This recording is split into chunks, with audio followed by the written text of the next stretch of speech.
గత ప్రభుత్వ వైఫల్యాల నుంచి ఇప్పుడిప్పుడే బయటపడుతున్నామని మంత్రి ఆనం రామనారాయణ రెడ్డి అన్నారు.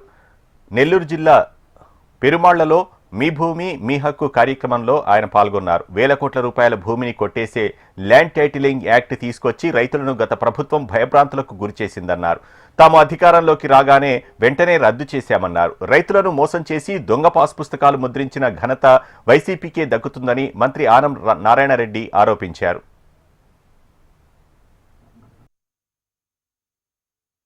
చట్టం ఆనాడు భయంకరంగా ఉంటే చూసి పెద్ద పెద్ద లాయర్లతోటి పెద్ద పెద్ద నాయకులతోటి మాట్లాడాక చంద్రబాబు నాయుడు గారు కానీ పవన్ కళ్యాణ్ గారు కానీ కేంద్రంలో ఉన్నటువంటి ప్రధానమంత్రి గారితో మాట్లాడాక ఒక నిర్ణయం చేయడం జరిగింది.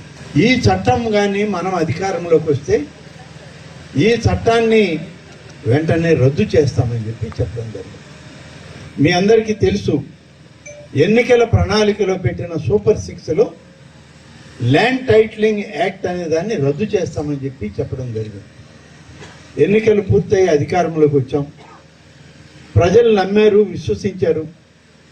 మనం రాగానే ప్రజల యొక్క ఆస్తుల మీద ప్రజలకి హక్కు ఉండాలి, రైతుల యొక్క భూమికి రైతే హక్కుదారుడిగా ఉండాలి తప్ప ఎవరో దీన్ని లాక్కునే పరిస్థితి రాకూడదని చెప్పి ఆనాడు అధికారంలోకి వచ్చినటువంటి వెంటనే ఇప్పటికి 4 మాసాల క్రితమే మొదటి సమావేశంలో అప్పుడు ప్రభుత్వం పెట్టిన ఈ ల్యాండ్ టైటిలింగ్ చట్టాన్ని వెంటనే రద్దు